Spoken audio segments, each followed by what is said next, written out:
देखो तुम्हारी जमहूरियत का जनाजा निकल रहा है। दरवाजा खोलो, देखो तुम्हारी जमहूरियत का जनाजा निकल रहा है। वो एक मुजाहिद जो अपनी आजादी के लिए, अपने हुकूक के लिए, अपने लोगों के लिए आवाज उठा रहा है, वो लगभग 30 साल से ज्यादा हो गए हैं। वर्ल्ड रिकॉर्ड मुलाकातों का नवाज शरीफ के पास है। Guinness book of world record में आप देंगे, मैं आपको यकीन दिलाता हूं कि रिकॉर्ड लग जाएगा। मुलाकातों का Guinness book of world record में नवाज शरीफ के पास रिकॉर्ड है। जेल में मुलाकात, जेल में हमने निकाली थी, एवरेज 20 के करीब मुलाकातें रोज की निकल रही थी।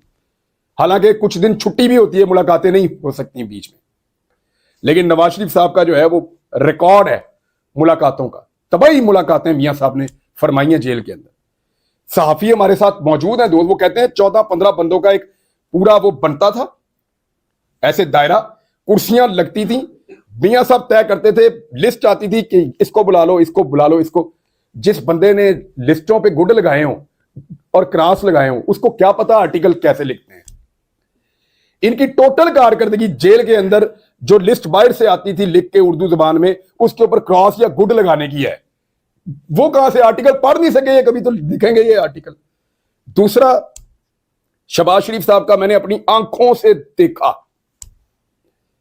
दोपहर का खाना नीचे लिखा हुआ जनाब मुझे ये चाहिए, ये चाहिए, ये चाहिए, ये चाहिए, ये चाहिए।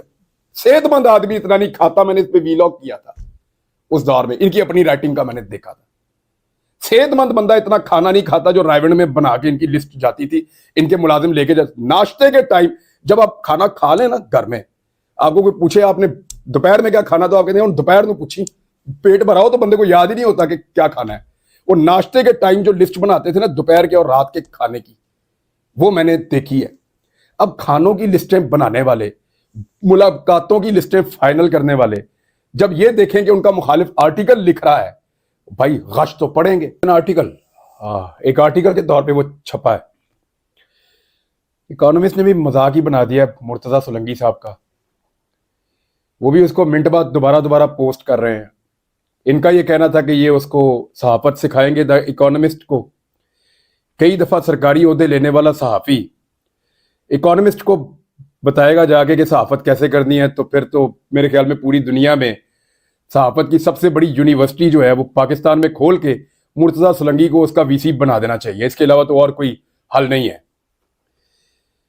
पहले इन्होंने इंडिया के साहिलों पे हमारा नाम रोशन किया जाके, जब बिलावल भुट्टो के साथ गए थे। गरीब मुल्क है, लेकिन जैसे ये लोग ट्रेवल करते हैं, हमारे दोस्तों का जो ट्रेवलिंग का हिस्ट्री है ना, सिर्फ आप वो देख लें।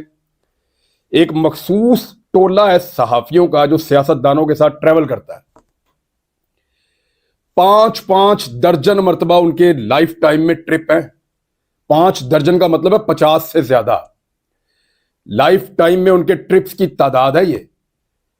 कई वज़राए आज़म और कई वजीर उन मखसूस सहाफियों के बगैर पाकिस्तान से बाहर कोई ट्रिप नहीं करते। वो जाते हैं, सरकारी खर्चे पर रहते हैं, इंजॉय करते हैं, फिर वापस आते हैं। तो ये इस तरह के सहाफी जब सरकारी ओहदे लेंगे और फिर ये बताएंगे कि सहाफत क्या होती है, तो सहाफत का फिटे मुंह ये पाकिस्तान में ही कर सकते हैं। द इकोनॉमिस्ट का ये कुछ नहीं बिगाड़ सकते। अब वो चिढ़ा रहा है हर थोड़ी देर बाद, जलजला आता है ना बड़ा, फिर आफ्टर शॉक्स 1 2 3 4, ये सोलंकी साहब के लिए आफ्टर शॉक्स आ रहे हैं। और जब तक इनको चाहिए माफी मांग लें इकोनॉमिस्ट से और उनको ये कहें कि मैं गलती से अपने आप को सहाफी समझ बैठा था, मैं माफी चाहता हूं, आप ठीक कर रहे हैं, शायद इनको माफी मिल जाए, वरना वो छेड़ेंगे, अब इनको चिढ़ाएंगे। एक तो ये। दूसरा देखें, 2021 की गालिबन बात है, मुझे कॉल आई ईवान सदर से।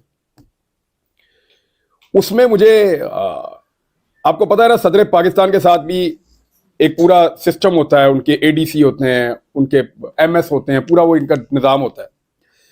मुझे कॉल आई जी एक किताब की तकरीब रूनमाई है, तो आपने ईवान सदर तशरीफ लाना है और उसमें आपने कोई बात भी करनी है। आपने मेरी एक तकरीर सुनी होगी जिसमें मैं कह रहा हूं कि देखो तुम्हारी जमहूरियत का जनाजा निकल रहा है। दरवाजा खोलो, देखो तुम्हारी जमहूरियत का जनाजा निकल रहा है। उसे लगता है कि उसकी आवाज को, उसके ख्यालात को बांध के नहीं रखा जा सकता, बड़ी बड़ी फसीलों के पीछे उसकी सोच को कैद नहीं किया जा सकता। ये बात लोग अभी कोट कर देते हैं मुख्तलिफ पॉलिटिकल लोगों पे। एक्चुअली मैंने ये बात की थी डॉक्टर कासिम फतू के बारे में। उन्होंने एक किताब और लिखी थी। अब ये कौन साहब हैं? ये आप डॉक्टर आसिया अंद्राबी साहिबा, जो हमारी, हम उनको अपनी बड़ी बहन समझते हैं पाकिस्तानी, आसिया अंद्राबी साहिबा की बड़ी खिदमात हैं मकबूजा कश्मीर में, वहां मुसलमानों के लिए आवाज उठाने में उन्होंने बड़ी कुर्बानी दी है। उनके शौहर 30 साल से जायद हो गए नेल्सन मंडेला से लंबी उनकी कैद है। डॉक्टर कासिम फतू साहब, नेल्सन मंडेला से लंबी उनकी कैद है। यानी आप मिसालें आप छोड़ दें, आप ये मिसाल भी एक ले लें, वो एक मुजाहिद जो अपनी आजादी के लिए, अपने हुकूक के लिए, अपने लोगों के लिए आवाज उठा रहा है, वो लगभग 30 साल से ज्यादा हो गए हैं। जिस दिन मैंने वो तकरीर की थी उस दिन वो 29 साल हुए थे। आज 29 नहीं है, आज 2 साल उसको भी गुजर गए तकरीर को, 2-2.5 साल। तो वो उनको तकरीबन 31 साल के करीब हो गए हैं या इससे ज्यादा। उनकी एक और किताब, एक और मैं कह रहा हूं तो उससे पहले भी उनकी किताबें थी, भारत से ज्यादा कोई जुल्म कर रहा है पाकिस्तानियों के मुताबिक? नहीं। जो पाकिस्तानी है, हमारा ये मानना है कि अगर इस जमीन पे कहीं पे जुल्म हो रहा है किसी कौम के ऊपर, तो वो भारत कर रहा है कश्मीरियों पे, या इजराइल कर रहा है हमारे फलस्तीनी भाइयों पे। ये 2 ही मिसालें हम देते हैं ना दुनिया में। तो भारत की कैद में एक आदमी किताबों पे किताबें लिख रहा है और वो छप रही हैं, और हम अपने ऐवान सदर के अंदर बुला के उसको रिस्पेक्ट भी दे रहे हैं। कोई नहीं बोला। और भाई दुनिया लिखती है किताबें। एहसान का इंटरव्यू नहीं आप लोगों ने देखा? कौन था वो? उसका जुर्म क्या था? भाई हमने देखा इंटरव्यू, उसको राइट मिला कि वो आके अपनी बात करे। टीवी के ऊपर उसने अपनी बात की। कई बातें उसने ऐसी भी की जिससे मैं इख्तलाफ करता हूं, कई बातें उसकी अच्छी भी लग रही होंगी लोगों को, सुनने वालों को। तो वो भी तो छप गया, तब तो कोई नहीं बोला। अब जो लोग हिस्सेदार थे उन चीजों के, या जो कह रहे थे उस वक्त, अब वो सहाफी छलांगे मार रहे हैं लंबी लंबी कि जनाब इमरान खान ने आर्टिकल क्यों लिख दिया। और भाई दुनिया में प्रैक्टिस है, लिखने पढ़ने वाले बंदे लिखते ही होते हैं, लिखने पढ़ने वाले बंदे लिखने पढ़ने का ही काम करते हैं। वो यही काम करेगा, उसको आप, यानी ये तो मुमकिन ही नहीं है कि आप इंफॉर्मेशन छीन लें इस दौर में किसी से। वो अगर कैद में है, उसको इंफॉर्मेशन मिल रही है, वो उसका एनालिसिस तो करेगा। और अगर वो कुछ लिख रहा है और वो पब्लिश हो जाता है, इसमें प्रॉब्लम क्या है? क्या भुट्टो साहब की किताबें नहीं आप पढ़ते? या और मौलाना मौदूदी साहब ने जो कुरान पाक की तफसीर लिखी, उसका एक मेरे पास एक कुछ जिल्दें मेरे पास हैं, उसमें शुरू में उन्होंने कुछ लिखा। उन्होंने कहा कि मेरा ये काम बार बार रुक जाता था, तो इस मर्तबा मैं लंबा गिरफ्तार हुआ हूं, तो मैं अब यहां पे अपने इस नेक काम को बड़ी तवज्जो के साथ और गौर के साथ अब इसको कर पाऊंगा। फिर उन्होंने शुक्रिया भी अदा किया, कुछ जो मावन थे, मदद कर रहे थे लोग। मैंने वो तहरीर कहीं पढ़ी तफसीर पढ़ने से पहले। इतना नेक काम उन्होंने किया, क्या उनको कोई इजाजत चाहिए थी इस काम को करने के लिए?